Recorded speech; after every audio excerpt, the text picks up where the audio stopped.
Michael Jackson دنیا کے مشہور ترین موسیقاروں میں سے ایک۔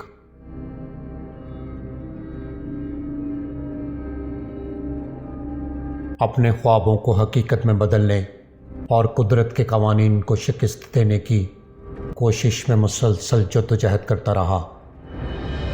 اس کی شخصیت اور طرز زندگی پر 4 خاص نفرتوں کا غلبہ تھا۔ مائیکل کو اپنی سیاہ رنگت سے شدید نفرت تھی اور وہ ہمیشہ سفید فام نظر آنا چاہتا تھا۔ اس نے اپنی رنگت بدلنے کے لیے پلاسٹک سرجری اور ادویات کا سہارا لیا۔ اس مقصد کے لیے اس نے یورپ اور امریکہ کے 55 اعلیٰ ترین سرجن سے علاج کروایا اور 1987 تک اپنی شکل و صورت کو مکمل طور پر بدل دیا۔ اس کے بعد مائیکل جیکسن، جو ایک سیاہ فام نوجوان تھا، ایک سفید فام اور نسوانی نقوش کا مالک بن کر ایک خوبصورت شکل میں دنیا کے سامنے آیا۔ تھرلر یہ نام تھا مائیکل جیکسن کے دوسرے البم کا، جو 1982 میں ریلیز ہوئی۔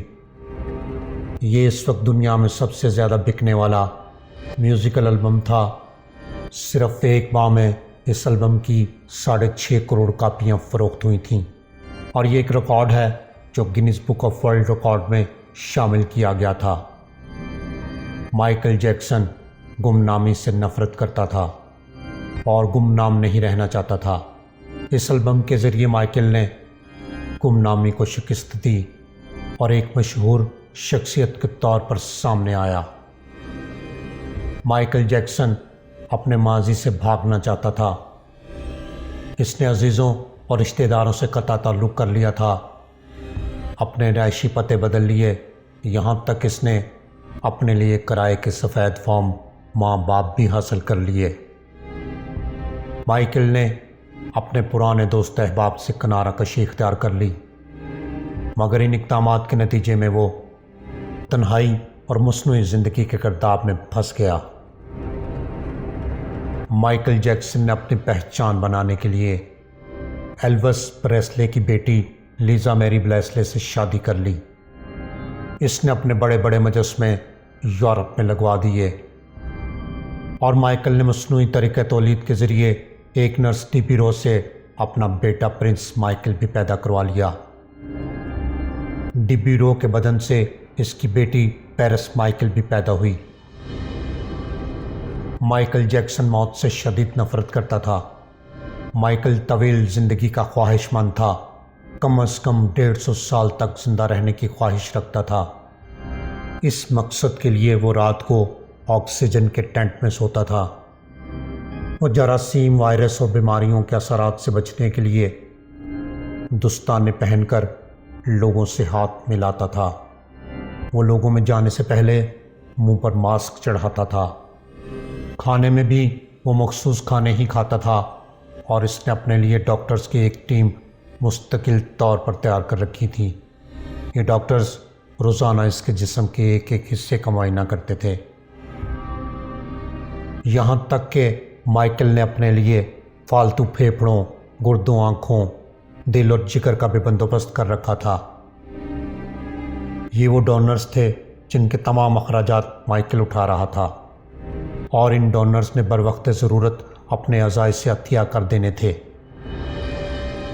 یہ اس لیے تھا کہ مائیکل جیکسن کو یقین ہو چکا تھا کہ وہ 150 سال تک ہر صورت زندہ رہے گا۔ پھر وہ رات آئی، یعنی 25 جون کی رات۔ موت کا فرشتہ حرکت میں آیا، ایسے شخص کے لیے جو اپنی شرطوں پر زندگی گزارنا چاہتا تھا۔ مائیکل جیکسن کو سانس لینے میں دشواری ہو رہی تھی۔ اس کے ڈاکٹرز کی ٹیم نے ملک کے سینئرز ڈاکٹر کو بلوا لیا۔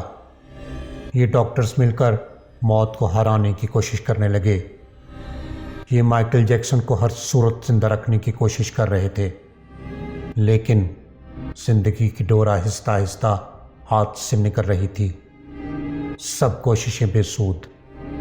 آخر مائیکل کو ہسپتال منتقل کرنا پڑا۔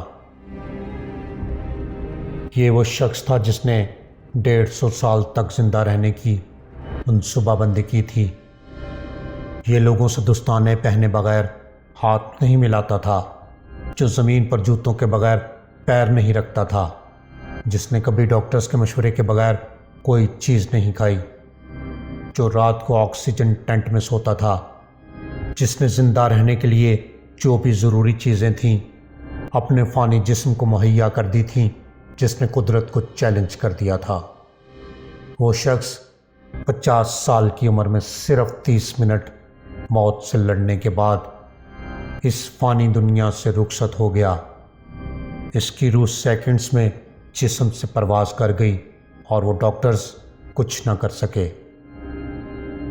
اس کی موت نے گوگل پر بھی ہلچل مچا دی اور اس قدر ٹریفک کے باعث گوگل کا سسٹم عارضی طور پر معطل ہو گیا۔ گوگل کو 25 منٹ تک اپنے صارفین سے معذرت کرنا پڑی۔ مائیکل جیکسن کی پوسٹ مارٹم رپورٹ سے یہ بات سامنے آئی کہ بہت زیادہ احتیاط کی وجہ سے اس کا جسم ڈھانچہ بن چکا تھا۔ مائیکل جیکسن سر سے گنجا ہو چکا تھا، اس کی پسلیاں ٹوٹی ہوئی تھیں، اس کے کولے کندھے اور پسلیوں اور ٹانگوں پر سوئیوں کے بے تحاشا نشان تھے۔ وہ پلاسٹک سرجری کی وجہ سے پین کلرز کا محتاج ہو چکا تھا۔ وہ روزانہ درجنوں انجیکشن لگواتا تھا۔ بہرحال اتنی احتیاط ڈاکٹروں کی بڑی ٹیم بھی مائیکل جیکسن کو موت کے ہاتھوں سے نہ بچا سکی، اور پھر وہ ایک دن چپ چاپ اس دنیا سے چلا گیا اور 150 سال تک زندہ رہنے کی خواہش پوری نہ ہو سکی۔ موت پر حق ہے، لیکن مائیکل جیکسن کی موت انسانوں کو کچھ سبق ضرور دے گئی۔ اس سے پہلے بھی کئی انسانوں نے بڑے بڑے دعوے کیے، کچھ نے پوری دنیا پر حکومت کی، لیکن موت کے سامنے وہ سب بے بس ہو گئے۔ کوئی بھی موت کو شکست نہیں دے سکتا، انسان جتنا بھی کوشش کر لے قدرت کے اصولوں کو تبدیل نہیں کر سکتا۔ وہ اپنی موت اور اس کے مقرر کردہ وقت سے بھاگ نہیں سکتا۔